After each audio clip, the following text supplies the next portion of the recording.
నమస్తే అండి. నేనండి మీ Vijaya Pratap Reddy, AP state food commission chairman. ఒక చిన్న విషయం మీద నాకు 2 రోజుల నుంచి చాలామంది అడుగుతూ ఉన్నారు, ఎందుకంటే రిలేటెడ్ సబ్జెక్ట్ కాబట్టి. గరికపాటి గారు కొన్ని వ్యాఖ్యలు చేశారు. డొక్కా సీతమ్మ బడి భోజన పథకం, మధ్యాహ్న భోజన పథకం గురించి కొన్ని మాటలు మాట్లాడారు. వాటి గురించి మీ స్పందన ఏంటి సార్ అని, ఎందుకంటే నా రిలేటెడ్ కాబట్టి నేను కొంచెం క్లారిటీ ఇస్తానండి. అంటే ఆయన చెప్పారు, ఆయన చెప్పడం వల్ల కొన్ని లక్షల కోట్ల మంది వింటుంటారు. కొంచెం వాట్ ఈజ్ వాట్ ఏంటి అనేది, అంటే వాళ్ళకి అంత అవగాహన ఉండకపోవచ్చు, ప్రజలకు కూడా అన్ని విషయాలు తెలియాలి అనే ఒక ఉద్దేశంతో నేను ఈరోజు మీ ముందుకు రావడం జరిగింది. దాంట్లో భాగంగా ఒక్కసారి ఆయన ఏం మాట్లాడారు అనేది ఒక్కసారి మనం చూద్దామండి. మధ్యాహ్న భోజనం ముఖ్యమైనది, చదువు మధ్యాహ్నం అయిపోయింది. చదువు ఎవడికి అక్కల, భోజనంలో గుడ్డిట్టారా, గడిది గుడ్డిట్టారా, అన్నం తినేవాడు కొడుకుడు పెట్టడం ఏంటంటే బుద్ధి ఉందా లేదా, చదువుకోమని లేకపోతే వెళ్ళిపోమని చెప్పేవాడు. కొడుకుడు కోసం వస్తావు నువ్వు, ఈ గుడ్లు లెక్క రాయాలి మాస్టర్లు, వాళ్ళ కర్మ కాలిపోయి. చదువు చెప్పక్కల్లా, ఎన్ని గుడ్లు వెళ్ళాయి, ఎన్ని గుడ్లు మిగిలాయి, ఎన్ని గుడ్లు మధ్యలో పేలాయి, ఎన్ని గుడ్లు ఈ మాస్టర్ తినేసాడు. ఇంక వీడు చదువు ఎందుకు చెబుతాడండి? అసలు పిల్లలకి భోజనం పెట్టడం ఏంటంటే వాళ్ళ భోజనాలు వాళ్ళు తెచ్చుకోవడం మానేమానండి. అంటే పిల్లలకి భోజనం పెట్టి పుస్తకాలు ఇచ్చి యూనిఫార్మ్ ఇన్ని ఇస్తే వాడు చదువుతాడా? శోభనం పెళ్లి కొడుకు కూడా మంచం ఎక్కువ కూర్చుంటాడు. ఎందుకు చదువుతాడు వాడు? విద్యార్థికి ఎన్ని సౌకర్యాలా అవసరమా? చదువు రావట్లేదు ఎవరికి, భోజనాలే వస్తున్నాయి. పైగా అందులో బల్లి పడింది, పిల్లి పడింది, పడదా?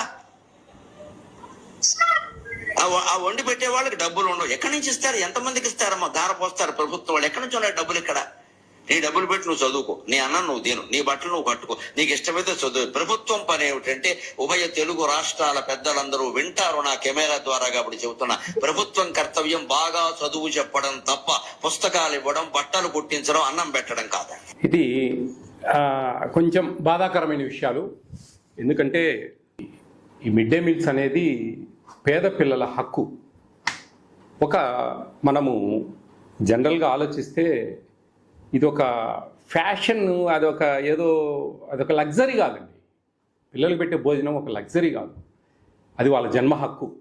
ఆ విధంగా మనకు ప్రభుత్వాలు, సుప్రీంకోర్టు దాని మీద మనకు చెప్పడం జరిగింది.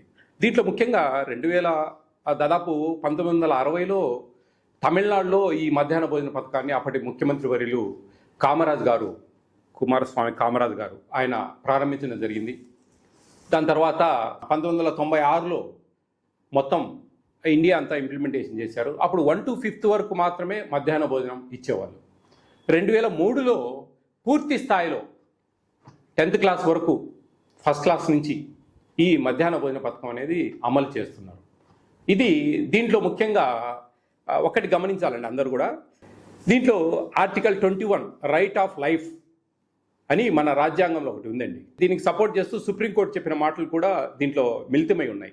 అదేమిటంటే, జీవితం అంటే కేవలం బ్రతకడం కాదండి, గౌరవంగా బ్రతకడం, ఆరోగ్యకరమైన పోషకాహారం, కనీస జీవన ప్రమాణాలు అందులో భాగంగా ఉంటాయి. అంటే ప్రభుత్వం జనానికి రేషన్ ఇవ్వటం, పిల్లలకు పౌష్టికాహారం అందివ్వటం దానమో దయో అలాంటివి కాదండి, అది వాళ్ళ హక్కు.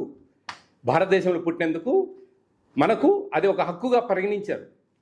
ఆరోగ్యంగా జీవించే హక్కు, రైట్ ఆఫ్ ఎడ్యుకేషన్ యాక్ట్ అని ఇంకోటి ఉంది దీంట్లో. విద్య అంటే కేవలం పుస్తకాలు కాదండి, పుస్తకాలు మాత్రమే కాదు, దీంట్లో చాలా మిళితమై ఉన్నాయి. పిల్లాడు క్లాసులో కూర్చునే ప్రతి స్థితి కూడా, ఒక పక్క కడుపు కాల్చుంటే మధ్యాహ్న భోజనం లేకుండా విద్య హక్కు నెరవేరదండి. దాంట్లో చాలా ఇబ్బంది వస్తుంది. స్కూలు పిల్లలకు మధ్యాహ్న భోజనం ఇవ్వడం ఒక చట్టబద్ధ హక్కు. ఇక్కడ ఇవ్వచ్చు అనడం లేదు, ఇవ్వాలి అంటోంది చట్టం. 2001లో సుప్రీంకోర్టు ఆఫ్ ఇండియా ఒక కీలక ఆదేశం ఇచ్చింది. పిల్లలకు డ్రై రేషన్ కాదు, వండిన భోజనం ఇవ్వాలి. ఈ తీర్పుతో మిడ్ డే మీల్ స్కీమ్ దేశవ్యాప్తంగా ఒక బలమైన హక్కుగా మారింది. ఇదేదో రాజకీయ నిర్ణయం కాదండి, ఇది న్యాయ వ్యవస్థ బలపరిచిన హక్కు. అది గమనించాలి ప్రతి ఒక్కరు కూడా. అది కాకుండా ఇలా మాట్లాడడం అనేది కొంచెం ఆయన విజ్ఞత, ఆయనకు పూర్తి స్థాయిలో తెలియకపోయి ఉండొచ్చు. ఇదే గుడ్లు పెడతా ఉన్నారు. గుడ్లు అనేది పౌష్టికాహారం అండి, పిల్లలు బాగా సంతోషంగా భోంచేసి రావాలనేది. దీంట్లో కొన్ని లెక్కలు ఉన్నాయండి. ఇది కేంద్ర రాష్ట్ర ప్రభుత్వాలు మిళితంగా ఇస్తున్న మధ్యాహ్న బడి భోజన పథకం. National food security act implementation అనేది ఒక కమిషన్ నియమించారు. మేము కూడా ఈ మధ్యాహ్న భోజనం గురించి అవేర్నెస్ తెస్తున్నాము, సక్రమంగా జరగాలి అనే దాంట్లో దీంట్లో primary, upper primary, high school, junior colleges దాదాపు 43,701 ఇన్ని ఇన్స్టిట్యూషన్స్లో మనము మిడ్ డే మీల్స్ ఇస్తున్నాం. దాదాపు 31,42,706 మంది భోజనం చేస్తూ ఉన్నారు. దీంట్లో మనకు 60% షేర్ అనేది సెంట్రల్ గవర్నమెంట్ ఇస్తుంది. తర్వాత స్టేట్ గవర్నమెంట్ 40%గా దీన్ని అక్కడి నుంచి వస్తాయండి అన్నీ కూడా, దానికి సంబంధించిన డబ్బులు అవన్నీ కూడా. దీన్ని ఆ లెక్కలన్నీ మీకు చూపిస్తా ఉన్నా. దీంట్లో ముఖ్యంగా 1 to 5th లోపు పిల్లలకు ప్రభుత్వము ₹6.78 కర్రీ చేసినందుకు, 6th to ఇంటర్మీడియట్ పిల్లలకు ₹10.17 కేటాయించారు. దాంట్లో 60% సెంట్రల్ గవర్నమెంట్, 40% స్టేట్ గవర్నమెంట్ షేర్లో వస్తుంది. వంట వాళ్ళ జీతాలు అవి సెంట్రల్ గవర్నమెంట్, స్టేట్ గవర్నమెంట్ షేర్లో ఇస్తుంది. రైస్ ఉచితంగా వెళ్తాయి.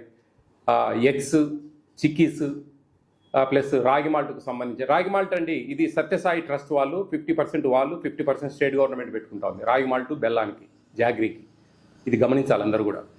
సత్యసాయి ట్రస్ట్ పుట్టపర్తికి సంబంధించిన వాళ్ళు దీన్ని పార్టిషన్గా మన ఏపీ స్టేట్లో గత ప్రభుత్వం నుంచి ఈ విధంగా ఏర్పాటు చేయడం జరిగింది. ఇది ఈ విధంగా ఉంటాయండి షేర్స్. ఆ విధంగా మనకు లెక్కాచారాలన్నీ ఉన్నాయి క్లియర్గా. ఇవన్నీ గమనించాలి అందరూ కూడా. ఏదో దానమో ధర్మమో భిక్షమో పెట్టట్లేదండి. ఈ భారతదేశంలో పుట్టినందుకు ఒక హక్కు. దీనివల్ల పిల్లలు మంచిగా స్కూల్కి రావాలి, మంచిగా చదువుకోవాలి. మధ్యాహ్నం అనేది ఇంటి దగ్గర ఆ తల్లి పొద్దున 8 కల్లా తయారు చేసి పంపించాలంటే అది మెత్తబడిపోతుంది మధ్యాహ్నానికి. తర్వాత అవి మెత్తబడిపోయిన తర్వాత ఆ చీమలు పట్టడము, లేదా కోతులు తెగపడము, వాటికి ఇదంతా ఇది పెట్టడం వల్ల ఆ తల్లికి కూడా భారం తగ్గుతుంది. మంచిగా పిల్లలను పొద్దున్నే తయారు చేసి పంపిస్తుంది. వీళ్ళకి మంచి డైలీ 5 రోజులు 5 ఎగ్స్, సాటర్డే ఒక స్వీట్ పొంగల్ ఇస్తారు. ఆ ఎగ్స్ తినడం వల్ల పిల్లలు కొంచెం ఎదిగే పిల్లలండి, ఆరోగ్యంగా ఉండాలి. పేద పిల్లలండి, మనకేమి పేద పిల్లలకి ఇస్తున్న దాన్ని కూడా మనము డబ్బులతో లెక్కాచారాలు వేస్తూ ఉన్నామంటే కొంచెం అర్థం చేసుకోవాలా. ఇది నాకైతే కొంచెం బాధించింది నా మనసు. ఎందుకంటే నేను ఇంత అవేర్ చేసి ఇంత తిరిగి కరెక్ట్గా పెట్టాలా అని చెప్పేసి ఇంత మేము న్యాయబద్ధంగా ఫుడ్ సెక్యూరిటీ యాక్ట్ అనేది ఎలా దీంట్లో చాలా సిస్టమ్ ఉంటుంది. ఒక బాయిల్డ్ ఎగ్ ఇవ్వలేదు, లేదా ఒక పూట భోజనం పెట్టలేదు ఒక స్టూడెంట్కు, అర్హత కలిగిన పిల్లవాడికి అంటే వాళ్ళు మాకు ఒక పిటిషన్, ఒక లెటర్ పెడితే కనుక 125% ఫైన్ వేస్తుంది ఏపీ స్టేట్ ఫుడ్ కమిషన్. ఆ తప్పులు ఏమైనా చేస్తే కన్నా ఏదైనా అక్కడ మా చిన్నగా అవిని పెట్టకపోవడము, అవిని అమ్ముకోవడం అలా చేస్తే సస్పెండ్ చేయమని చెప్పి మేము DGRO, district grievance redressal officer JC గారు, మాకు జాయింట్ కలెక్టర్ గారు, మాకు ఫుడ్ కమిషన్కు DGRO ఆయనకు రికమెండ్ చేసి సస్పెండ్ చేయించచ్చు, ఫైన్లు వేస్తాం. ఇవన్నీ ఉన్నాయండి దీంట్లో. ఇవి ఇన్ని సుమోటోగా తీసుకొని కేసులు పెడతాం. ఇంత వ్యవస్థను మీరు నిర్వీర్యంగా, ప్రభుత్వాల దగ్గర డబ్బులు ఎక్కడున్నాయి?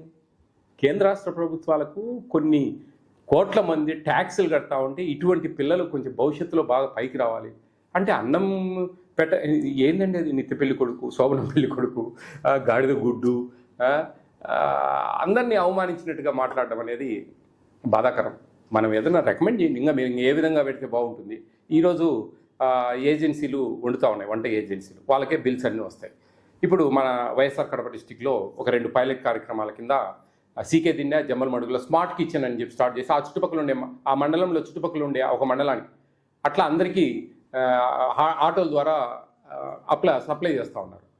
అది రేపు జూన్ నుంచి మోస్ట్ ప్రాబర్లీ డిస్టిక్ అంతా కూడా ఒక పైలట్ కార్యక్రమం కింద అది ఇస్తే, అది ఆ విధంగా బాగుంది అనుకుంటే కనుక స్టేట్ అంతా కూడా ఇంప్లిమెంటేషన్ చేస్తుంది. అక్షయ పాత్ర వాళ్ళు బ్రహ్మాండంగా భోజనాలు ఇస్తూ ఉన్నారు. ఇట్లా ఏదైనా మంచి సలహాలు ఇవ్వండి. మీకు ఒక పద్మశ్రీ అని చెప్పి ఒక గొప్ప బిరుదు ఇచ్చారు, ఒక ప్రభుత్వం గౌరవించింది, సత్కరించింది. దానికి సార్థకతగా మీరు ఇట్లా అవమానకరంగా అంటే ఐ ఫీల్ వెరీ బ్యాడ్ అండి. ఎందుకంటే నేను ఇంత తిరిగి ఈ గుడ్లు పెట్టాలి ఖచ్చితంగా, ఇంకా భోజనాలు సరిగా ఉండాలి, పిల్లలు సక్రమంగా స్కూల్కి రావాలి, పోర్టిఫైడ్ కెన్నెల్స్ ఇస్తూ ఉన్నాము ఆ రైస్లో. పోర్టిఫైడ్ కెన్నెల్స్ అంటే ఒక 5 mm లెంగ్త్, 2.5 mm వెడ్త్ ఉంటుంది ఒక్కొక్క గింజ. అది 25 kg బ్యాగ్లో 250 గ్రాములు కలుపుతారు. అవి గంజి వంచకుండా అట్టేసులు పోసుకొని సరి నీళ్లు పోసుకొని ఉడకబెట్టాలి అన్నం. ఎందుకంటే గంజి ఉంచితే అందులో వెళ్ళిపోతాయి అవి. ఎందుకంటే కరిగే స్వభావం ఉంటుంది వాటికి, మెతుకులాగా చేతికి దొరకదు, అది కరిగిపోతుంది గంజిలో. దాంట్లో folic acid, vitamin B12, iron ఇలాంటివి విటమిన్స్ ఉన్నాయి. అవి బ్యాక్ బోన్ స్ట్రెంత్ అవుతుంది, మంచిగా నాడీ వ్యవస్థ బాగా పనిచేస్తుంది, మెమరీ పవర్ బాగా ఇంక్రీజ్ అవుతుంది. ఇవన్నీ ఎన్నో పోషకమైన విలువలు కలిగిన ఇది ఇస్తూ ఉంది. అవి బయట కూడా దొరకవండి. అంతే పిల్లలకి ఇంత ఆరోగ్యకరంగా మంచిగా చేసి మంచిగా గొప్పగా పేద పిల్లలు నిజంగానే పేద పిల్లలను అంటే వాళ్ళు లెక్కలేదా మనకు? వాళ్ళేనండి మన రాష్ట్రానికి మన దేశానికి వెన్నుముక్క, వాళ్ళేనండి మన భవిష్యత్తు. ఎంతోమంది ఈ గవర్నమెంట్ స్కూళ్ళల్లో చదివి పెద్ద పెద్ద అధికారులైన వాళ్ళు చాలామంది ఉన్నారు. కోకొల్లలు ఎట్లొచ్చిందంతా ఇట్లా ఇంకా సపోర్ట్ చేస్తూ వాళ్ళకు బుక్స్, మీకు ఏం భయం లేదమ్మా, గవర్నమెంట్ స్కూళ్ళలో చదవండి, మంచి క్వాలిఫైడ్ టీచర్స్, కాంపిటేటివ్ ఎగ్జామ్స్లో సక్సెస్ అయ్యి వచ్చిన వాళ్ళకు ఒక వాళ్ళు చెప్పేది చాలా బాగుంటుంది, బాగా పిల్లలకు అర్థమవుతుంది, మంచి మార్కులు వస్తాయి. ఈ మధ్య గమనించారు మీరు, ఎక్కడ కూడా ప్రైవేట్ స్కూల్స్కు పోటీ పడతా ఉన్నాయి గవర్నమెంట్ స్కూల్స్ మార్క్స్ విషయంలో. ఇవన్నీ మనం మంచిగా అన్నీ సక్రమంగా ఇవ్వబట్టే వాళ్ళు చదువుకుంటా ఉన్నారు బాగా. వాళ్ళకి చదువే ఇస్తాము ఇవన్నీ ఇవ్వము అంటే అది వాళ్ళ ప్రాథమిక హక్కు అండి. న్యాయ వ్యవస్థలు చెప్పాయి, ఎవరో ఏ ప్రభుత్వమో వాళ్ళకే వాళ్ళు డిసైడ్ చేసుకునేది కాదు. ఇది 2003 సంవత్సరం నుంచి ప్రతి ఒక్క పిల్లవాడికి మధ్యాహ్న భోజనం ఇవ్వాలనేది. గత సంవత్సరం నుంచి ఇంటర్మీడియట్కి ఇస్తూ ఉంది ఏపీ స్టేట్లో మిడ్ డే మీల్స్. ఇంకా ఆ విధంగా మనం సపోర్ట్ చేయాలి వాళ్ళకు. అప్పుడే మన స్కూల్ స్ట్రెంగ్త్ పెరగకపోతే ఎక్కడి నుంచి మీరు ఉద్యోగాలు క్రియేట్ చేస్తారు? ఉండే ఉద్యోగాలు పోతాయండి. గవర్నమెంట్ స్కూల్స్కి పిల్లలు పెరుగుతూ ఉంటేనే మనకు టీచర్ పోస్టులు ఇచ్చి ఇంకా వాళ్ళకు సపోర్ట్ చేసి వాళ్ళకు మంచి పిల్లలు తగ్గిపోతూ ఉన్నారు. మాకు టీచర్ ఉద్యోగాలు కావాలంటే టీచర్ ఉద్యోగాలు ఎందుకండి? అవసరం లేని కాడ ఇప్పుడు డిమాండ్ అండ్ సప్లై. ఇప్పుడు మాకు అవసరం లేదు టీచర్లు, కానీ మాకు టీచర్ ఉద్యోగాలు కావాలని నిరుద్యోగులు బీఈడీ చేసిన వాళ్ళు, సెకండ్ గ్రేడ్ చేసిన వాళ్ళు అడుగుతా ఉన్నారు. అప్పుడు పిల్లలు పెరిగితే కదా మనకు రిక్వైర్మెంట్ టీచర్స్. ఊరికి టీచర్ పోస్టులు అన్ని నోటిఫికేషన్ ఇచ్చి ఫిలప్ చేస్తే పిల్లలు లేకుంటే ఎవరికి చెప్పాలి వాళ్ళ చదువు? ఏం పనింది వాళ్ళతో? ఆ విధంగా పెరగాలంటే ఈ విధమైన కొన్ని మనము ప్లస్లు చూసుకోవాలండి.